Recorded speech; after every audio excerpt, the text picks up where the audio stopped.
ये वीडियो है वेरिकोसील के पेशेंट्स के लिए, क्योंकि वेरिकोसील के पेशेंट के जहन में हमेशा एक क्वेश्चन रहता है कि वेरिकोसील ठीक हो गया तो रिलैप्स करेगा या नहीं करेगा। पहला क्वेश्चन, सर्जरी करवा ली, रिलैप्स करेगा या नहीं करेगा। देखो सिंपल सी बात समझना, रिलैप्स होने का कंट्रोल ना किसी डॉक्टर के पास है और ना किसी ऐसे सोर्स के पास है जिससे आप पता करो। कंट्रोल जो है वो सिर्फ और सिर्फ उसका आपके पास है। मतलब वेरिकोसील का रिमोट हमेशा आपके हाथ में रहता है। अगर आप चाहो तो रिलैप्स कल भी करा सकते हो और रिलैप्स ना भी होने दो, ये भी कंट्रोल आपके पास है। तो आज मैं बात करूंगा आपसे कि वेरिकोसील में रिलैप्स के चांसेस क्या हैं और क्यों होता है और कैसे आप उसको बचा सकते हो।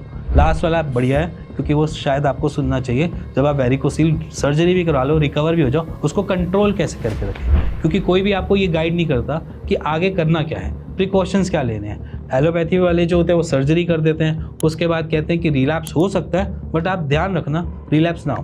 बट कोई भी आपको तरीका नहीं बताएगा कि रिलैप्स कैसे ना हो। तो आज इसमें तरीका भी बताऊंगा कि रिलैप्स ना ही हो, कभी भी ना हो। और अगर आपका रिलैप्स या वेरिकोसील अभी भी है, अभी भी परसिस्ट कर रहा है, तो उसको कैसे हम सॉर्टेड कर सकते हैं आज ही आज में। तो सिंपल सी बात समझना, पहला कि वेरिकोसील रिलैप्स होने के चांसेस होते हैं। आप कहीं पे भी चले जाओ, चाहे सर्जरी में चले जाओ, चाहे आप एलोपैथी में चले जाओ, चाहे आप आयुर्वेद में चले जाओ, चाहे आप होम्योपैथ में चले जाओ, वो उसके पीछे रीज़न जो होते हैं वो आपके कॉजेज़ होते हैं। आप कॉजेज़ के बारे में बात करते हैं पहले।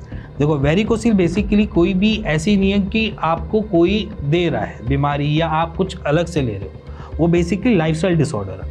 लाइफस्टाइल डिसऑर्डर में मान के चलो कि आपके कुछ ऐसे डेली बेसिस के कुछ ऐसे वर्क है जिसकी वजह से वो कॉज उसके ऊपर भारी पड़ रहा है और वो भारी जो है वो आपको वेरिकोसील दे रहा है। अब जैसे कि मान लो कि मैं रोज़ जिम जा रहा हूँ, मेरे को वेरिकोसील, मेरे को पता है कि मेरे को वेरिकोसील है और मैं फिर भी जिम जा रहा हूँ। वहाँ पर मैं ना सपोर्टर पहन रहा हूँ ना कुछ पहन रहा हूँ, एक वी शेप का अंडरवियर पहनता हूँ और मैं चला जाता हूँ आराम से अपने जिम में एक्सरसाइज करना है। वहाँ पर मैं रनिंग भी कर रहा हूँ, कार्डियो भी कर रहा हूँ और वेट लिफ्टिंग भी कर रहा हूँ। तो उसके बाद मेरे को वेरिकोसील क्या होगा, बढ़ेगा।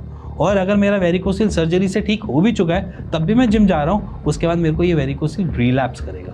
तो यहाँ पर कॉज क्या हुआ, मेरा जिम की एक्सरसाइज। अगर मेरे को जिम की एक्सरसाइज से वेरिकोसील बना है तो इट मीन्स कि जिम मेरे लिए एक कॉज है, वो मेरे लिए एक कारण है जो मेरे को वेरिकोसील बनाया। अब दूसरा एग्जाम्पल समझ लो, जैसे अगर मैं रोज़ कब्ज का शिकार हूँ, मेरे को रोज़ पेट की कब्जी रहती है और मैं जब जाता हूँ लैट्रिन में मेरे को जोर लगाना पड़ रहा है और मैं रोज़ जोर लगा रहा हूँ, रोज़ जोर लगाकर लैट्रिन पास कर रहा हूँ और मैं अपने कब्ज़ का कोई इलाज भी नहीं कर रहा हूँ, तो उसके बाद क्या होगा, बार बार जो कब्ज़ के प्रेशर पड़ रहा है मेरे एब्डोमिनल प्रेशर में या नीचे पेल्विक एरिया में, वो क्या करेगा, मेरे को हिट देगा। वो मेरे को हिट देगा मेरे लोअर स्क्रोटम एरिया पे जहाँ पर टेस्टीज हैं, या जैसे समझ लो कि स्क्रोटम में बार बार प्रेशर जनरेट करेगा, जिस प्रेशर की वजह से बार बार मार पड़ने की वजह से मेरी वेन बार बार दर्द में रहेगी या वो बार बार अटैक होने की वजह से वहाँ की वेन्स थोड़ी सी स्लो डाउन होंगी और स्लो डाउन होने के बाद वो आपको रिफ्लक्सेस दे देगी। दूसरा एग्जाम्पल ये हुआ कि अगर आप कॉन्स्टिपेशन पे काम कर लोगे तो अब मे भी शायद आपको रिलैप्स नहीं होगा, और अगर वेरिकोसील है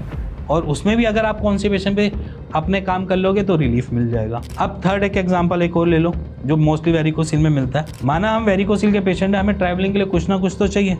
अब ट्रैवलिंग करने के लिए हम क्या करते हैं, स्कूटर बाइक का बहुत जोर से यूज़ भी करते हैं। छोटा सा तो डिस्टेंस है, ले लेते हैं बाइक, क्या हो गया, बाइक की गद्दी गर्म हो रही है, बाइक की गद्दे को बहुत अलग दिक्कत हो रही है, गर्मियाँ इतनी तेज़ पड़ रही है, स्कूटी की गद्दियाँ इतनी गर्म हो रही हैं, फिर भी हम उसके ऊपर बैठेंगे, 5 मिनट का तो रास्ता है, कोई बात नहीं, लेकर चल जाएंगे। अब ये जो थोड़ी थोड़ी चीज़ें जो होती है ना, ये हमको और ज़्यादा दिक्कत देती है।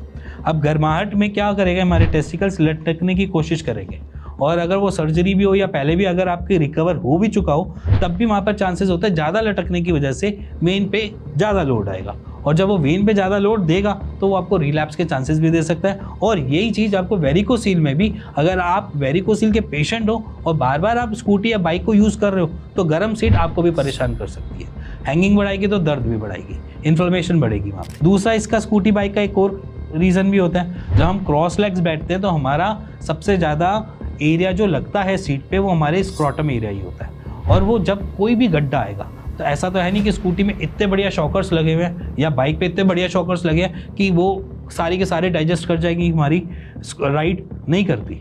वहाँ पर क्या होता है, उस शॉकर का इम्पैक्ट तो कम होता है, जब वो बाइक उछलती है या स्कूटी उछलती है उसका इम्पैक्ट सीधा डायरेक्ट हमारे टेस्टिकल्स और हमारी सीट पे पड़ता है। अब वो एक थप्पड़ ऐसे ऐसे पड़े और एक थप्पड़ ऐसे पड़े, उसमें फ़र्क हो सकता है कि मतलब आप छोटे छोटे धक्के से अपने उस पोर्शन पे बार बार अटैक करवा रहे हो या फिर एक ही बारी में ऐसा अटैक करवा रहे हो। ये ऐसे तो कम ही होगा, बट ऐसे ऐसे अटैक बहुत चलते हैं, और जब ये ऐसे ऐसे अटैक चलेंगे तो वो आपको दिक्कत देगा।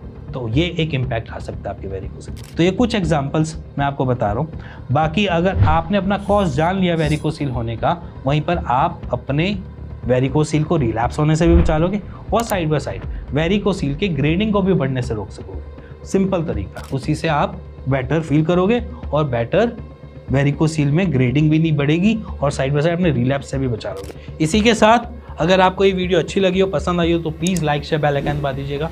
इसी के साथ मिलेंगे नेक्स्ट वीडियो के लिए, तब तक के लिए नमस्कार। इसी के साथ अगर आपको कुछ भी जानना है, समझना है, कोई भी ऐसा क्वेरी है वेरिकोसिल के रिगार्डिंग, तो नीचे दिए हुए नंबर पे अपनी व्हाट्सएप करो रिपोर्ट और मेरी टीम से कंसल्ट करो, वो भी फ्री में।